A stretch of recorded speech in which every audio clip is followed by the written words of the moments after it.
Sa harap ng world leaders kabilang si US President Donald Trump, mariing tinuligsa ni Pangulong Bongbong Marcos ang pagtatangka na ideklarang Bajo de Masinloc o Scarborough Shoal bilang nature reserve. Sa kanyang intervention speech sa ASEAN-US Summit kahapon, iginiit ng Pangulo na labag yan sa soberanya ng Pilipinas, pati sa traditional fishing rights ng mga Pilipinong mangingisda na kinikilala ng UNCLOS at ng 2016 Arbitral Award. Matatandaang nung isang buwan, inaprubahan ng State Council ng China ang pagbuo ng tinatawag nitong Huangyan Island National Nature Reserve sa Bajo de Masinloc. Ang pagkondena sa planong yan inulit muli ng Pangulo sa kanyang intervention speech sa 20th East Asia Summit kanina kung saan kabilang ang China.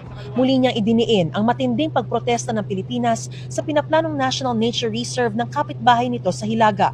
Sinabi niyang ang Bajo de Masinloc ay matagal ng mahalagang bahagi ng Pilipinas at ang Pilipinas ang may soberanya at jurisdiksyon dito.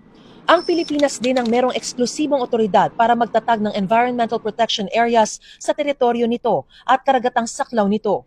Nasa pulong si Chinese Premier Li Qiang pero hindi pa malinaw kung ano ang reaksyon ng China sa mga sinabi ng Pangulo. Kayong mga Pilipino nakikinig ngayon, boundary lang, tubig lang naman, hayaan mo yan. Insist on Philippines Sea. Karami ng dagat natin, di ibigay na lang. Sige, iyon na yan.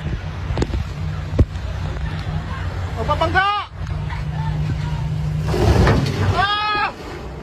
Kasi yung ilalim ng tubig are resources. But actually what I'm saying is bakit tayo makapagpatayan dyan sa tubig lang.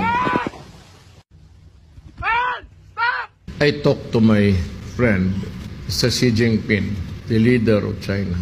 Kasi nakaibigan ko talaga. And I value his friendship and his word. My friends, marami kaming Chinese dito sa Pilipinas. Ancestry namin Chinese. 非常高兴及希望中国国家主席习近平。Aray ko!